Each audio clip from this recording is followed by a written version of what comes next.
అదే RTV app వార్తల్ని క్షణాల్లో చదివే అవకాశం ఉంటుంది. ఒక న్యూస్ పేపర్, ఒక టెలివిజన్ ఛానల్ మీ చేతుల్లో ఎప్పుడూ ఉంటాయి. అందరికీ నమస్కారం అండి.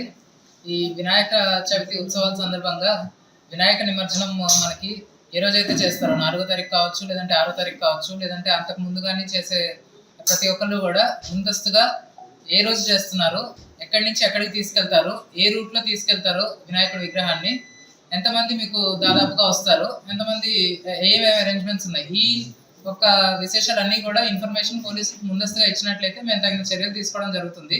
మేము కూడా ముందస్తుగా ప్లాన్ చేసుకోవడానికి ఏ రోజు ఏ ఘాట్కి ఎంతమంది వస్తారు, ఎన్ని విగ్రహాలు వస్తాయి, అక్కడ కావాల్సిన అరేంజ్మెంట్స్ ఏంటి అని చెప్పి మేము ప్లాన్ చేసుకోవడం జరుగుతుంది. ఆల్రెడీ గంగవరం గోదావరి ఘాట్లో కావచ్చు, కపిలేశ్వరపురం గోదావరి ఘాట్లో కావచ్చు కావాల్సిన అరేంజ్మెంట్స్ అన్ని కూడా స్టార్ట్ చేయడం జరిగింది.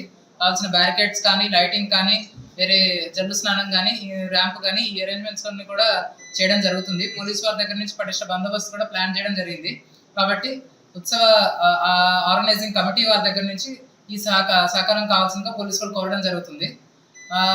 నిమజ్జనానికి పెద్దవాళ్ళు మాత్రమే వెళ్ళి పిల్లలు కానీ లేదంటే వృద్ధులు కానీ వెళ్లకుండా తగిన జాగ్రత్తలు తీసుకోవాల్సిందిగా మేము పోలీసు వారి తరఫు నుంచి మేము కోరడం జరుగుతుందండి.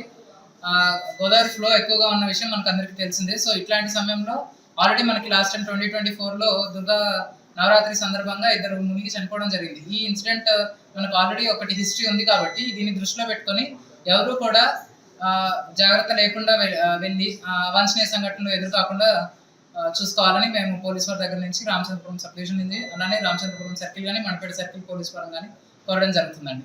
వినాయక చవితి నిమజ్జనం అనేసరికి మనకి చూస్తూనే ఉంటాం, మధ్యాహ్నం ఎప్పుడో స్టార్ట్ చేసి వేలంపాట అది అయిన తర్వాత ఊరేగింపు అంతా అయ్యి లేట్ అవర్స్లో అర్ధరాత్రి పూట ఎప్పుడో నిమజ్జనం చేయడం జరుగుతుంది.